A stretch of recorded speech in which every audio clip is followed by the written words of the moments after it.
guys, and welcome back to Truth and Requiem. Today, we are going to be talking about the Xbox One Wireless Elite Controller. Now, I've been getting some questions here and there on how do I like the controller, what do I think of it, and most importantly, how do I remap everything? Well, that's going to be fantastic and easy to do with the Xbox Accessories application. You can download this app somewhere from the store, all that good stuff. Really easy, very simple. Now, let's open this bad boy up. It's quite amazing what we can do with this. So, you might notice right under my gamer tag, it says Wolfie. One of my favorite things that you can do with this controller is that when you do the initial setup of the controller, you can give it a name. Something they really didn't need to do, but I kind of like it. I think it's kind of cool. So we're going to go to configure, and I'm going to show you guys some of the options available.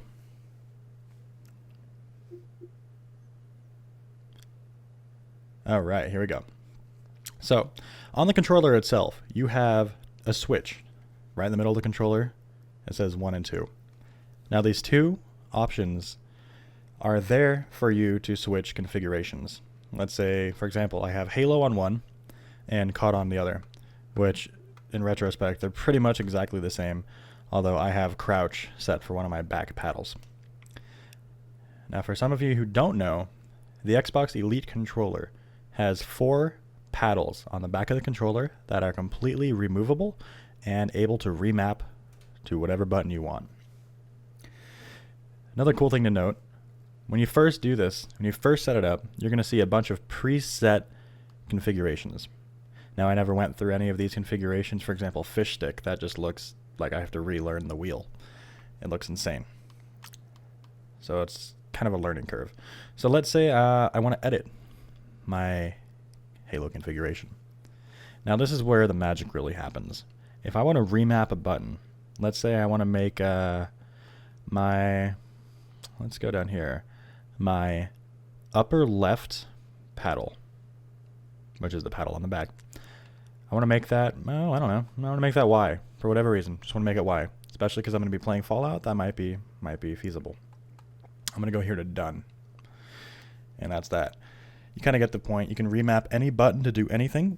Heck, you can even make the entire controller an A button if you wanted. Now, this is my favorite section right over here. So with each stick, you can customize the sensitivity, which is ridiculous. So just for example, I'm going to go to instant. So keep in mind, the blue is what the controller is sending a signal as. So it shows that I'm pushing it all the way to the left. The white little stick, the white little line, shows what I'm actually pushing it, how far I'm actually pushing it. So I'm barely touching it, and it's just instant everywhere I go. I personally always use the smooth.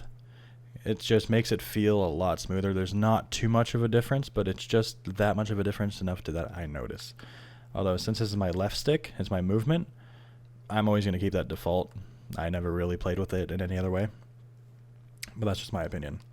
The right stick, this I have on smooth, because this is just so buttery, silky smooth when I'm trying to get that sweet headshot in SWAT or in COD or whatever it is. It's all good. Now, cool thing to note, if you plug this controller into your computer with the cable that it comes with, Windows 10 has a much more, a higher level of customizability. Customizability.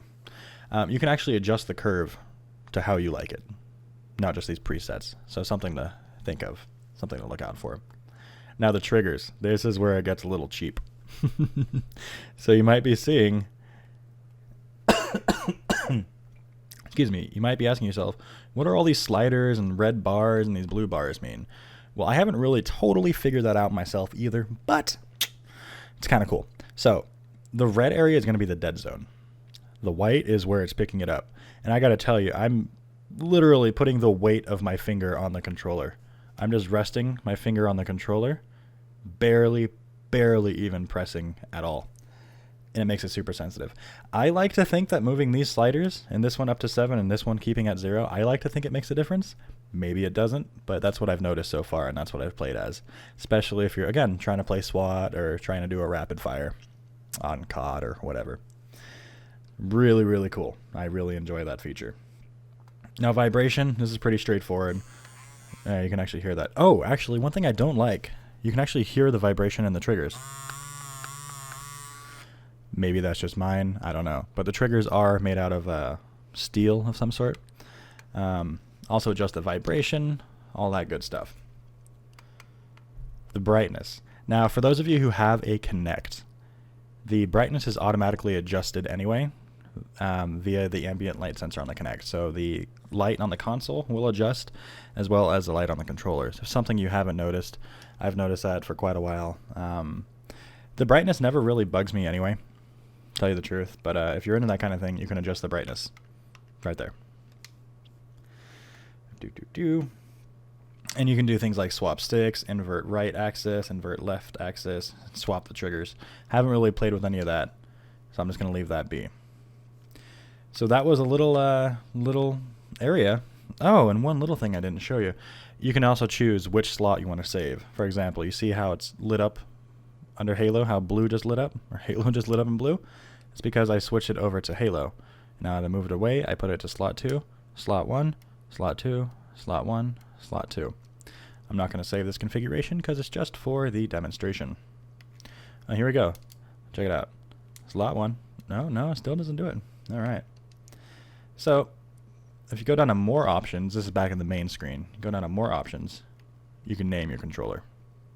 How cool is that?